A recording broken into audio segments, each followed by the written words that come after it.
Hi, my name is Jamie and today I'm doing a review on Dolores Claiborne. Please subscribe to this channel for more content like this. Now, I don't have the book because I got rid of it, and we'll talk about that later. So this was my first introduction to a Stephen King novel.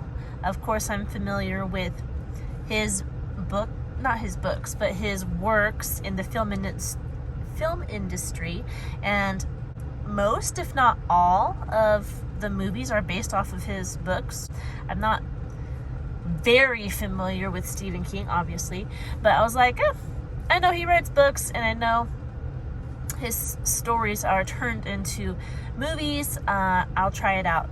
So my book club and I decided to read this book. I tried to pick one that was mild for Stephen King, and I don't think I succeeded. So we finished the book back in November of 2022. So on this channel, I've been doing alternating reviews between what I'm reading and what I'm reading with my kids. But I don't read enough books personally to keep up with what my kids are reading because of school and everything. So now I'm dipping back into books I've read in the past, and which I'm really excited about because I've read a lot of really good books and I'm excited to share them with you. So today we're going to start with Dolores Claiborne, which is not my personal favorite, but you might be curious about it, and you might be curious if you should read a Stephen King novel, and I'll leave that up to you. But the story is about the main character is Dolores Claiborne. She's actually telling her story to some detectives or some policemen because they're charging her with the murder of Vera. So she's telling this story, and the story is like why I didn't kill Vera. But as she's telling this story about why she didn't kill Vera, she confesses to the murder of her own husband. So it was a wild ride, let me tell you that.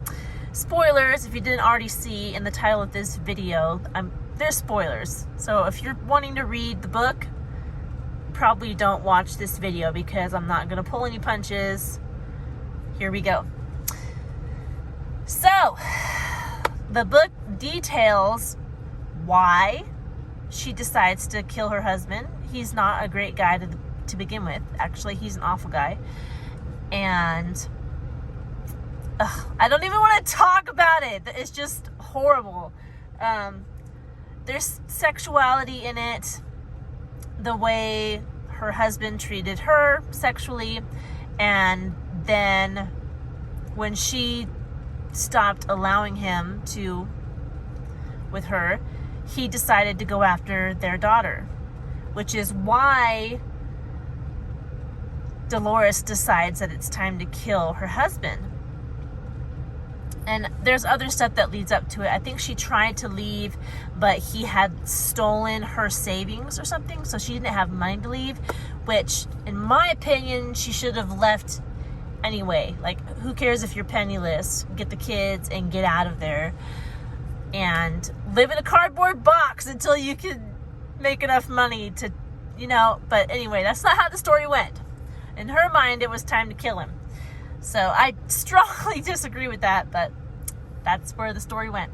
So the book details her thought process and how she planned it, and I think Vera probably knew that it was going to happen. And then it detailed the day it happened, and oh my goodness, like she threw him down a well. And then, like, she was having nightmares of him crawling back up out of the well and grabbing her leg, like, while she was sleeping. So she couldn't sleep. I mean, of course she couldn't sleep. She just killed somebody. Nobody is going to be mentally stable after that. But, see, it backfired on her because after the dad disappeared, her children alienated her because they suspected that she did it, which of course she did. So she did it because she wanted to save her kids, but in the process, she actually lost her kids. Which goes back to, she should have just taken them and run. You should have just taken them and run, okay? So, there's the story in the nutshell. And if you're familiar with Stephen King, it's lots and lots of profanity, like a lot. A lot. So Dolores, while she's telling this story, my arm keeps getting caught on my shirt. As she's telling this story, she's using profanity. Vera used profanity all over the place. Dolores' husband used profanity, and it's just a lot. And of course, it's very uncomfortable talking about the sexual aspects of it, and of course the murder, like just depravity all over the place. I would not recommend it personally. I don't know what you like to read. I would not recommend. I would not read it again. I actually got rid of the book. I keep most of my books. When I enjoy a book, or when I think that there is historical, educational value in books, I don't like to throw my books away. I am a book hoarder. I keep them. But when I come across a book that I just cannot keep in good conscience, I get rid of it. And this, for me, was a book that I could not in good conscience keep. So I did not have it. That's why I'm not showing you the cover or anything. It is not in my possession. It is gone. And I cannot in good conscience recommend it to you. I'm sorry. I can't. It's not, I'm uncomfortable even talking about it. Like, it was not moral. Some people could argue for the realism of the book. You're looking at a situation that could happen, probably has happened in our horrible world.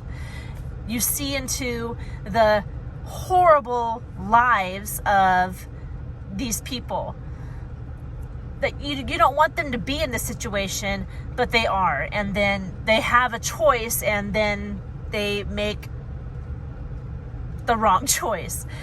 But it's like the choices are difficult no matter what.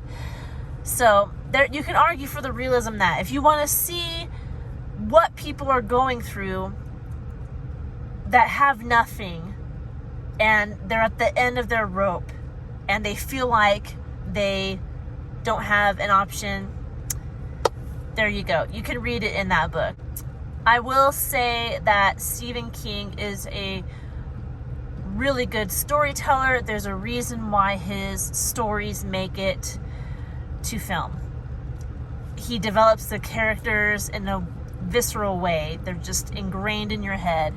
And the story itself is a page turner. It is interesting. It is mysterious. He just writes in a way that makes you want to know what is going to happen next. So it was difficult to get through that book for me. I read the entire thing. I don't know if I would read a Stephen King book again. I don't know. When I came into my van to make this review, I was kind of thinking, I might read a Stephen King novel in the future, maybe. But after telling you about it again, I was like, oh, I did not enjoy that. And I just felt icky reading it. I don't know if I would read another one. So there you go. There's my review. Take it as you will. That's all I have for you on this novel by Stephen King. And I hope you're doing well, and I hope to see you in our next video. Goodbye.